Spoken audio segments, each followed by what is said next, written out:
Tšau jälle! Väga tore, et olete taas minu kanalile tulnud. Tänases saates me oleme siin Tallinna külje all, Männikul ja me lähme loomade varjupaika. Nimelt hoitakse selles loomade varjupaigas nii koeri, kasse kui teisi pisemaid koduloomi, kellel ei ole kodu. Ja me lähme täna, et võtta üks koer jalutada ja ma tahan näha, kas ma sobin koera inimeseks.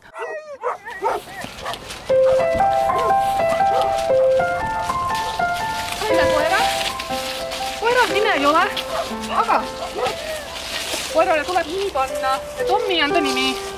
Lähme Tommi moodi. Lähme Tommi järve äärde.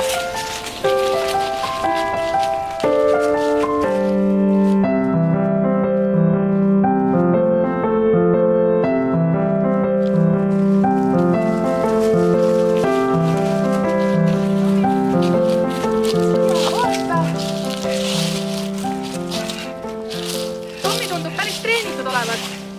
Palju, Tommi, istu ka, istu. Tommi, istu.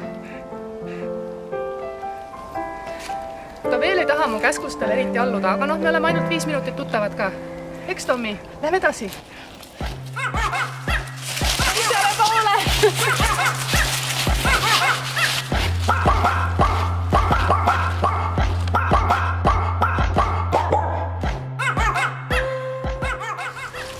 Ei taha Tommi juua.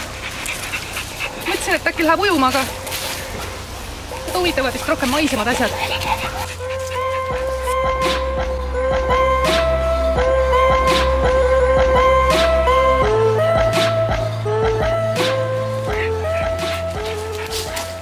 Nende varjupaiga koertega on see asi, et nad tohutult tirivad, kui te jalutate neid, et siis olge valmis selleks, et teil käed nagu oleksid, näpud oleksid tugevad, kui te neid vedama hakkate või ma ei tea, kes keda jalutab. Peaks ära otsustama.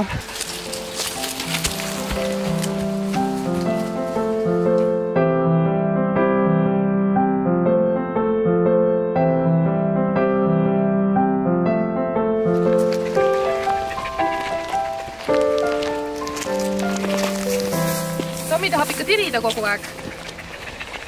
Mida rohkem me jalutame, seda rohkem ta tirida tahab.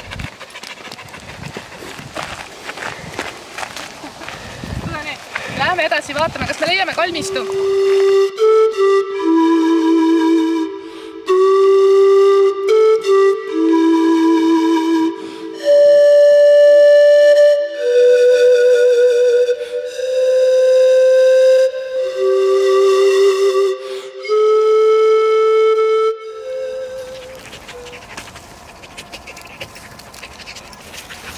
Tommi, juua!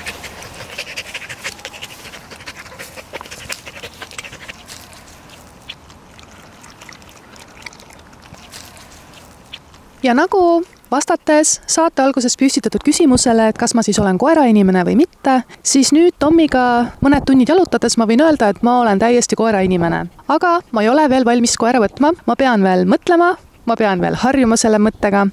Aga igal juhul, Tommi, ma arvan, et kui kõik hästi läheb, siis ühel päeval saavad meist elukaaslased. Meie viime nüüd Tommi tagasi ja peagi kohtun ma siin liivakalmistul ühe oma hea sõbra, kirjanik Leoniga, kes räägib mulle huvitavaid lugusid koertest. Oi, tšau, Leon! Oi, tšau, Eret! Mis teed siin liivakalmistul? Mõtisklen. Mille ei ole huvitav? Koera hinge üle. Täpsemalt? Siin lähedal on koerte varjupaik ja siin on inimeste viimane varjupaik. Et kas koer ei väärigi samuti niisugust austust, hauakivi? Iga koer võiks seda tegelikult ju väärida. Tõsi, aga kahjuks igale koerale peremeest ei jätku. Jah, ja ometi koer on ainus elus olend, kes on võimiline oma elu andma inimese eest. Ja. Aga sul oli üks huvitav koeralugu ka? No see bingo, see on sellest raamatust, Hedon Thompsoni raamatust. Üks koer kaotas oma peremehe ära, otsis seda taga aastaid, nuuskis inimeste saapaid, kuni ta leidis ühed saapad, mida oli see peremees varem kandnud. Ta läks temaga kaasa ja teenis seda kuni surmani, aga samas ta murdis ka lambaid, mitte peremehe lambaid, võõraid lambaid.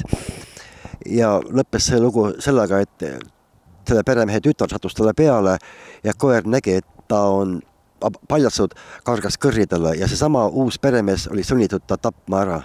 Niisugune traagiline lugu. Mis selle loo moraal võiks olla? Armastuse vihkamine truudus on koerte maailmas niisama komplitseeritud kui inimeste maailmas. Päris ilus punkt. Aitäh, et vaatasite, kallid sõbrad. Tänane saade oli natuke mõtlikum kui muidu, aga ma loodan, et te jäite rahule. Aitäh, Leon, sulle saatesse tulemast. Aitäh, et siin olid. Võta heaks. Järgmises saates siis juba teised teemad, aga mida ma tahan teile südamele panna, on see, et tulge siia Männikule loomade hoiupaika, koeri jalutama, kasse silitama, tehke seda, nendel oleks kindlasti väga-väga hea meel, või mis? Kindlasti oleks, kindlasti. Näeme juba järgmises saates, aitäh, et vaatasite, tšau!